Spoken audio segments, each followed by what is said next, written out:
Iya, terima kasih sahabat keluarga muslim, Anda masih bersama kami dalam program Bincang Sehat dengan tema kita hari ini yaitu dahsyatnya Tibun Nabawi bersama Dr. Hendra Sutisna. Bagi sahabat keluarga muslim yang ingin bertanya, Anda bisa menghubungi kami di 0617944280 atau 282 dan bisa juga mengirimkan pertanyaan Anda ke SMS kami, SMS center kami di 081370031616. Ya, masih berbicara masalah konsep Tibun Nabawi, menjaga pola hidup yang sehat, ini merupakan salah satu konsep, Dok, ya, Tibun Nabawi. Nah, kemudian apalagi tambahannya, Dok? Ya, jadi Tibun Nabawi ini harus dimaknai secara luas, Mas. Kita sepakat itu bahwa Bapak Ibu semua menjaga kesehatan yang ada saat ini bagian dari Tibun Nabawi, di mana Rasulullah dan para sahabat sangat menjaga ketat di sini sehingga mereka jarang sekali sakit. Betul. Namun apabila sakit, konsep yang kedua adalah berobat. Ya, karena dibilang Allah, Rasul mengatakan sesungguhnya tiap-tiap penyakit ada obatnya. Artinya Allah menurunkan banyak diagnosa penyakit dan Allah pasti turunkan juga obatnya.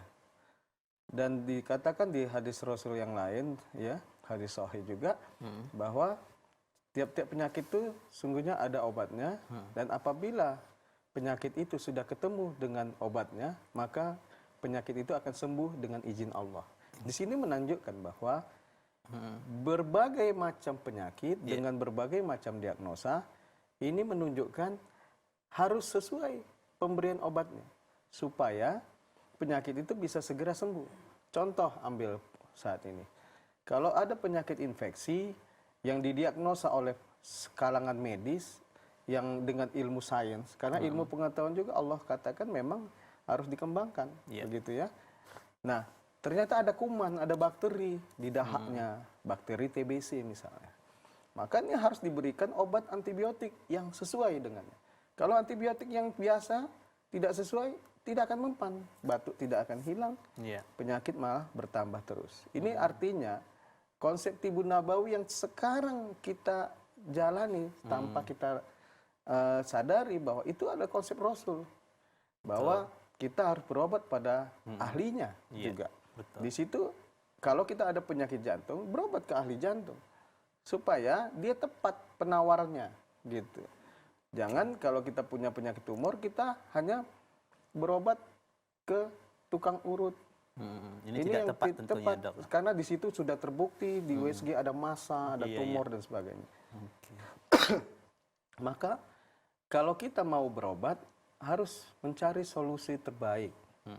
Temukan ahlinya, maka berobatlah. Itu konsep mencari pengobatan. Dan saat berobat, maka kita harus menyesuaikan peraturan dan aturan main dari pengobatan.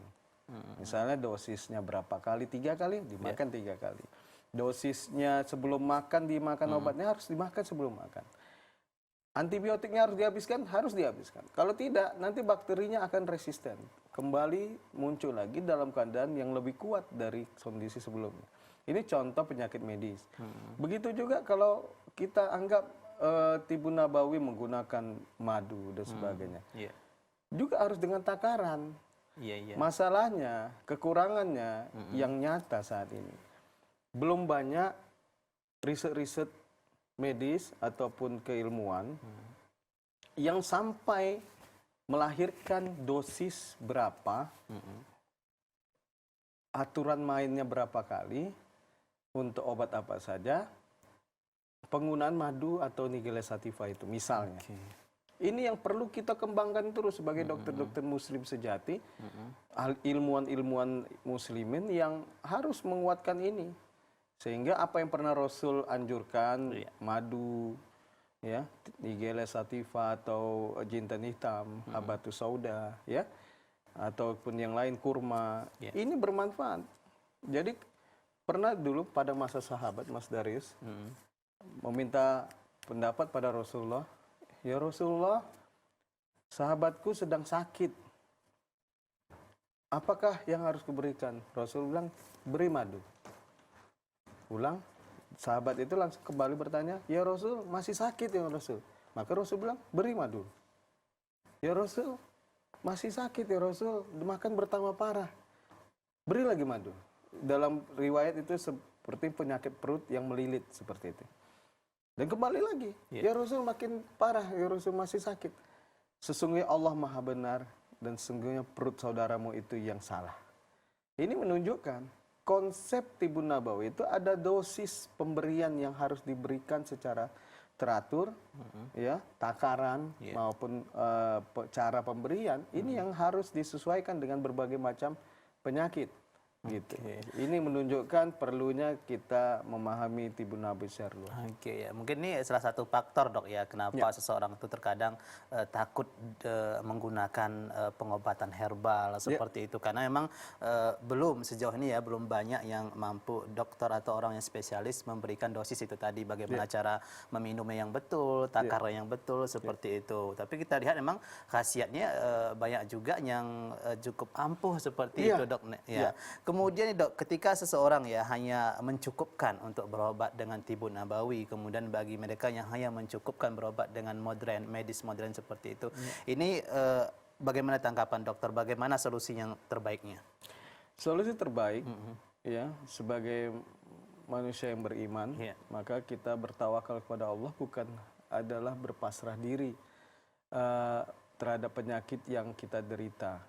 Tapi saudara-saudara kaum muslimin harus memaknai sebagai kondisi yang harus diperjuangkan, ikhtiar. Ya, kalau kita cinta Rasulullah, cinta sunnahnya, maka ikuti sunnah Rasulullah dengan Tibun Nabawi tadi. Apa itu konsepnya? Konsep Tibun Nabawi adalah menjaga kesehatan.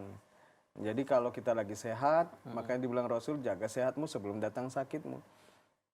Dengan olahraga teratur, makan secukupnya, berpuasa, ya, jadi konsep puasa itu juga bagus.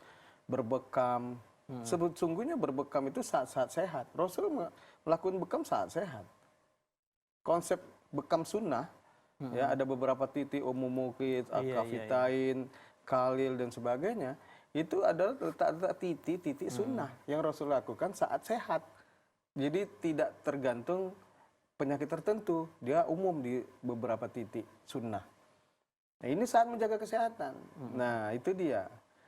Toh sekarang ahli-ahli bekam kita kan banyak mengembangkan titik-titik tertentu, ya. Kalau dibilang kita medical spot stimulan, jadi adalah titik-titik stimulator yang bisa berkaitan dengan penyakit tertentu. Itulah yang jadi sandaran untuk mengobati penyakit dengan berbekam. Itu sebenarnya pengembangan. Masa Rasul itu adalah bekam sunnah, ya, yang diajarkan Rasul. Kemudian saat kita sakit, maka kita harus tahu penyakitnya. Jangan tebak-menebak. Ini yang tidak boleh, Dok. Jadi diagnosa penyakit, misalnya diabetes, penyakit jantung, macam-macam, ya, itu adalah pengembangan dari pengobatan kedokteran modern. Kalau kita punya diagnosa sendiri, silakan pakai diagnosa sendiri. Tapi diagnosa yang berkembang, yang kita tahu semua sama-sama tahu, diabetes, itu kan hasil kajian ilmu kedokteran modern. Ya, jantung basah, gitu, paru-paru basah, TBC, itu semua diagnosa-diagnosa pengobatan kedokteran modern. Maka pastikan itu penyakitnya, penyebabnya apa. Jadi periksa lab, tetap periksa lab. Periksa foto, ronsen, tetap kalau dianjurkan berobat, ya. Tapi kita mungkin bisa menyandingkannya dengan herbal-herbal yang memang Rasul anjurkan juga dan yang memang ada kajiannya. Jadi bukan hanya madu atau kurma atau habatus sauda. Ini sesuatu yang berbeda loh. Tibun Nabawi itu lebih besar dari sekedar itu. Karena sebenarnya kurma, madu, habatus sauda, zaitun itu semua komoditi. Sama kayak kita bilang kedokteran modern, sama obat DM, obat jantung, obat hipertensi, itulah sama tuh. Itu obat, komoditi. Tibun Nabawi lebih luas, lebih besar dari itu. Maka kita sebagai kaum muslimin harus bangga mencintai Rasul dengan sunnahnya. Salah satunya saat kita sakit, kita condong kepada konsep Tibun Nabawi. Jadi konsep Tibun Nabawi yaitu berobat pada ahlinya. mencari diagnosa penyakitnya dan mencari obatnya yang sesuai. Ya, ini sebagai solusinya dok ya, tidak hanya begitu sakit langsung minum obat tanpa mengetahui, dicek dulu seperti itu dok, didiagnosis dulu penyakitnya apa, baru ini akan mungkin bisa ya digabungkan antara medis dan tibun nabawi tadi dok ya. Jadi bisa kita kombinasikan madu juga, jinten juga. Setelah didiagnosis dengan baik, betul dok ya. Tetap memandang makan obat-obat dari medis juga. Ya, kemudian nih dok, ini kan kita temanya ya dahsyatnya tibun nabawi. Nah, sejauh ini dokter juga sekarang ini lagi mendalami juga dok ya pelajaran tentang tibun nabawi. Nah, apa sih dok keunggulan yang dokter dapatkan dok dari tibun nabawi ini sebenarnya?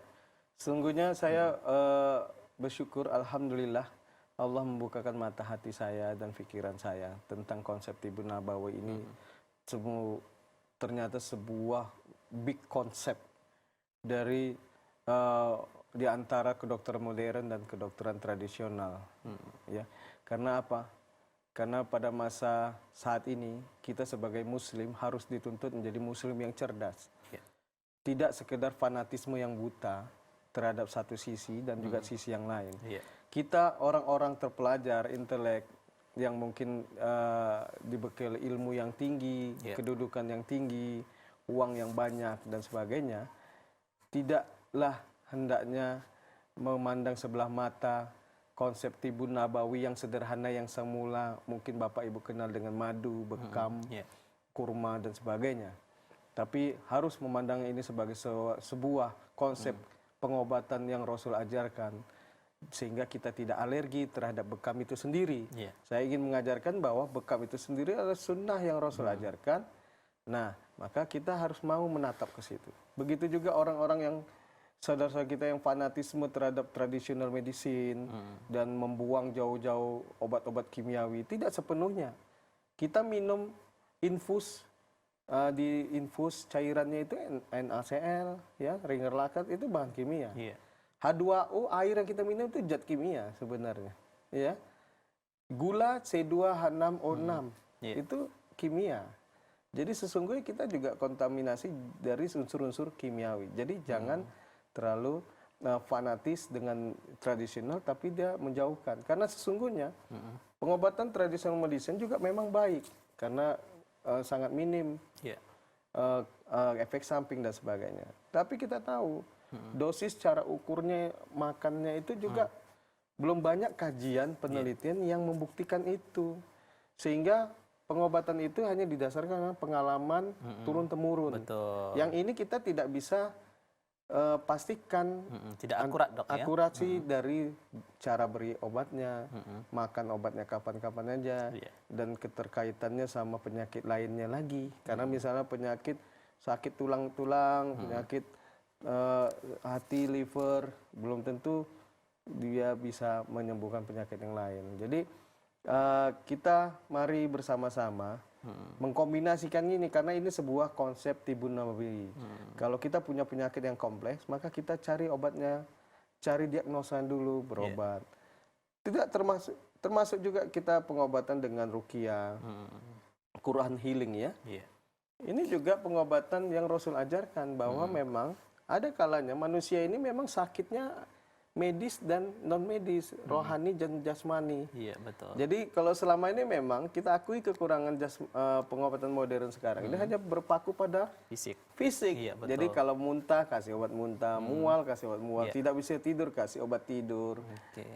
Sehingga ini hanya mengkondisikan kondisi fisiknya saja. Padahal yang mengatur kimiawi tubuhnya bisa begitu adalah rohaninya juga. Saat dia stres, tak bisa tidur, maka dia akan mengeluarkan hormon-hormon adrenalin sebenarnya sehingga rusaklah dinding pembuluh darah pun menyempit dan sebagai akhir tensinya naik dan sebagainya. Itu cerita yang cukup rumit. Nah, perlu kita juga mengobati rohaniah pasien kita dengan mendekatkannya pada ilahi, mendoakannya juga karena itu turunnya obat penyakit itu diturunkan. Kenapa Allah Rasul tidak katakan diciptakan? Sungguhnya Allah tidak diciptakan penyakit kecuali diciptakan juga obatnya. Ini diturunkan.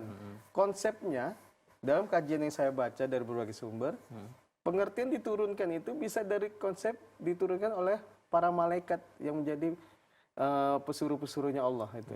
Ya.